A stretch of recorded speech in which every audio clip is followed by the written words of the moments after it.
And welcome back to The Wrap. In the United Kingdom, a stunning clean sweep for David Cameron's Conservative Party. I've just been to see Her Majesty the Queen, and I will now form a majority Conservative government. Elections can be bruising clashes of ideas and arguments, and a lot of people who believe profoundly in public service have seen that service cut short. Ed Miliband rang me this morning to wish me luck with the new government. It was a typically generous gesture from someone who is clearly in public service for all the right reasons. Meanwhile, British bookmakers have Piers Morgan playing the Prime Minister at even money. Boy, they look a lot alike. Anyway, the British Prime Minister winning his second term and will now have an outright majority in Parliament. With all the votes counted, Conservatives had 331 seats to Labour's 232, a preview of the 2016 election here, obviously. The outcome was most unexpected. The polls had indicated a dead heat. The leaders of the Independents, Liberal and Labour parties all resigned after their stinging defeats. And yes, we will deliver that in-out referendum on our future in Europe. As we conduct this vital work, we must ensure that we bring our country together. As I said in the small hours of this morning, we will govern as a party of one nation, one United Kingdom. I'm using that, the small hours of the morning. Yeah, instead of like, it's a fortnight. Yeah, it's a fortnight. I love the way they speak. Anyway, the British Prime Minister now saying that he will follow on his campaign promise to re-examine Britain's role in the EU. He wants a fair deal with Britain, and the Commission will examine in a very polite, friendly and objective way any proposals, ideas or requests that the UK may put forward.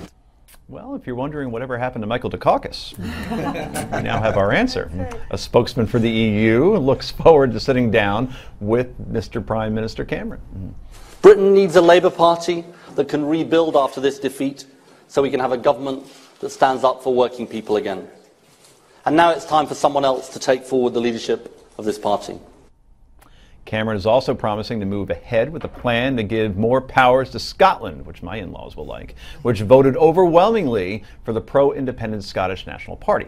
Here at home, the White House says President Obama is proud of the relationship he's forged with Cameron and looks forward to continued close ties after today's big win. All right, Heather, I don't know your nationality. Do you have any Scot in you, any Brit? No, Irish and Norwegian. Oh, very good. It's an interesting combination. It is. So are your parents. Yeah, I got a little Spanish Irish in there. You're a Black mutt. Irish, exactly. Interesting. Exactly. So, your thoughts on the election? Listen, I think that it's interesting that in both Britain and we saw in Israel earlier this year that the Conservative parties won, and so I think that that shows a real change towards, real concerns in Britain, especially about immigration and the economy. Can I stop you there for a second? Yeah.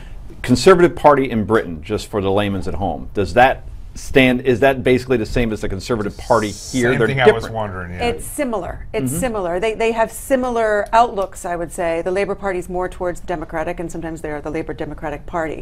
But right, this election that we're talking about, that was based on the economy and it was based on immigration, which is very interesting. England is trying to become even less open to immigrants, in large part because of the threat of ISIS and the different threats that we've seen. Sure. So I think that you see a real mandate there that may actually have some showing for when we have our elections. The other thing I just want to say real quickly is these polls, we're the era of big data and the pollsters, and they've got to be shaking their heads because both in Israel and in the UK, we saw pollsters who did not have a clue. And you wonder why that is, and the reliance on that type of data, whether that will continue here when we look at our elections. The polling apparently was bad because even Nate Silver said that this was going to be a dead heat, and he's supposed to be our guru. Right, he exactly. screwed it up. That makes you wonder about all these polls that we rely on so heavily when we're talking about these issues. And Jonathan loves polls. Yeah, listen, they take, like yesterday we were talking about where they took 750 out of 10 million people. I mean, first off, 750, you better go all over the place to pick each one of those people, because if you go to the Upper East Side and you pick 750 people in the rich area up on Park Avenue, you're going to get 750 people that pretty much feel the same exact way. Right. Yeah. Right. So those polls can be skewed. But I have to say, every time I hear a British politician, I just can't stop thinking about Game of Thrones now, and it just doesn't work for me. Right. I'm waiting for somebody to die.